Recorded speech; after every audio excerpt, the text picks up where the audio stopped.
Hi, this is Dan Smith of DPS Legal Counsel, and welcome to today's video.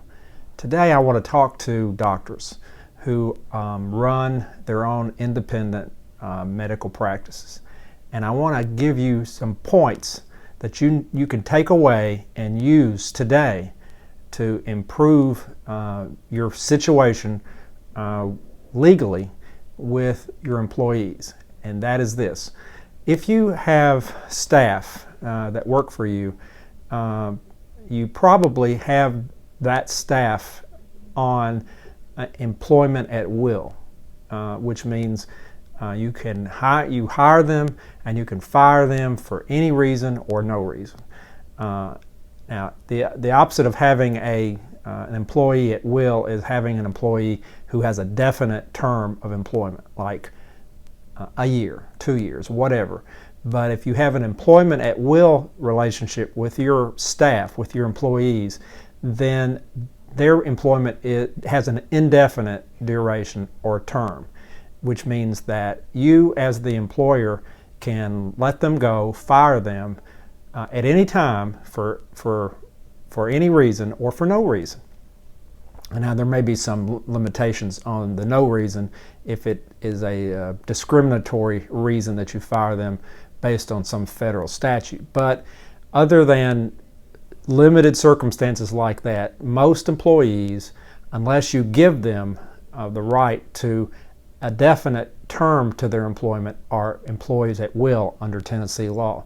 And you want to have an employment agreement with your employees in writing, which basically spells out that they are employees at will, and that does not give them a definite term of employment. So how can you mess that up and potentially give those staff employees rights that they would not ordinarily have? Well, the way that you can mess that up is by if you have a personnel manual that you've adopted for your practice, and a lot of practices are going to have personnel manuals.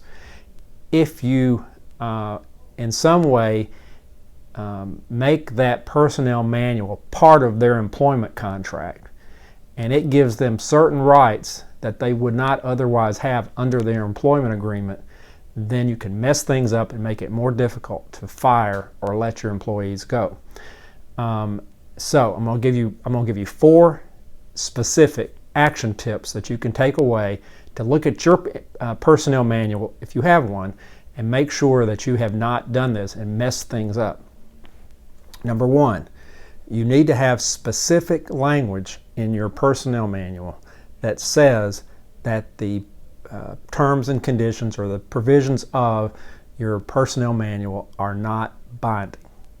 In other words, it can be, you may have language in there that this is intended to provide some efficiency for the practice.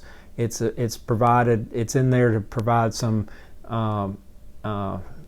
clarification of policies and procedures that the practice intends to employ or will employ, but it's not binding. You need to make sure that it's very clear in the personnel manual that the provisions of the personnel manual are not binding on you and your practice. That's number 1.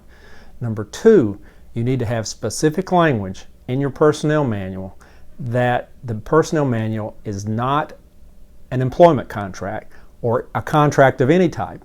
It needs to be very clear that your intention is that what's in the personnel manual is not a contract. It's not part of the employment relationship. It's not part of the employment contract with the employee. It is not a contract. That's number 2. Number 3, you need to provide in your personnel manual that you have the right to revise, amend, change the personnel manual unilaterally, yourself, your practice, at any time without notice, so that you can do whatever you want to with your personnel manual, and the employees, the staff members of your practice, have no rights to be involved in that process of revision and amendment, change to the personnel manual. That does a couple of things. One, it gives you the absolute right to do that, which is great. And second, it makes clear that whatever's in the personnel manual is not in any way a contract, because if you can change it on your own, then it cannot be really a contract between two parties. This gives you the right to just change it at will yourself, and that's an important thing to have in there. So that's the third thing. Now, those are the three things that I would recommend that you do right now. Look at your personnel manual. Make sure, number one, it says it's not binding. Number two, that it says it's not a contract. And number three, it says that you have the right to unilaterally change it or revise it at any time. And those are the three things I would suggest that you do right now with your personnel manual. The fourth thing that I would recommend you do, and this is not in the personnel manual, but is in your written employment contracts with your employees, is I would include a provision in your contracts with your staff members. Obviously, it's going to say that it's an employment at will and that you can terminate it at any time for any cause or no cause. It's going to say that kind of stuff in your contract. But you also want to include a provision that says, since it's clear that you're providing that the employee is an employee at will, you want to add a provision that says, in the event that the employee, after having been terminated, brings an action to contest that termination, that the employee will be responsible for paying your attorney's fees. And by doing that, if an employee takes an action to challenge your ability to terminate them, which they should not do if it's truly an employment at will, you want to include that provision so that if they do make that challenge in court, that they will be responsible for paying your attorney fees. That's the fourth thing that I would recommend. Now, the reason I'm bringing these things up today is that there was a case just decided by the Tennessee Supreme Court on June the 12th. The name of the case is Keller versus Castile.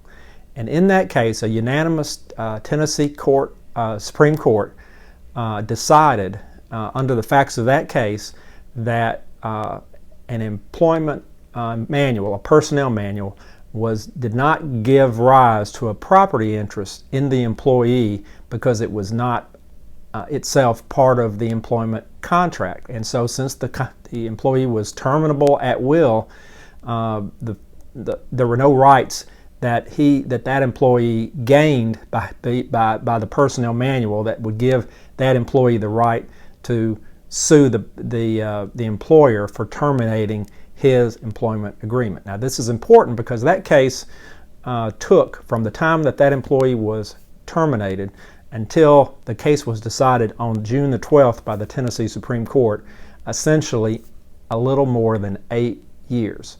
Now, this case should make it quite clear to any prospective employee that you have that might want to sue you for terminating their employment that they're going to lose if you have all these provisions in your personnel manual. And with this case on record, it should make it much more difficult for employees who are terminated to bring cases against their employers based on a personnel manual. Anyway, but in order to protect yourself, you want to make sure, again, 4 things. Number one, the personnel manual should make clear in writing expressly that it is not a binding document. Number two, it needs to also be very clear that it is not a contract or part of any contract. Number three, it should be very clear that you as the employer have the right at your own volition unilaterally to revise, change, or amend the personnel manual. And fourth, you need to include a provision in your written employment agreement with your employees, which presumably are going to be employment at will employment agreements. Need to include a provision that in the event that the employee challenges the termination, that your defense is, and the cost of your defense, your reasonable attorney fees, are going to be borne by the terminated employee. All right, those are 4 action steps that you can take today, and I hope this helps. Thanks. Oh, and let me just say this. If you have any questions about this, or you have or this is not enough information to provide you with what you need on this particular issue, feel free to get in touch with me. You can find my contact information on my website. You can call, you can email. Just let me know if you have a question. All right, I hope that helps. Thanks, and we'll talk to you next time.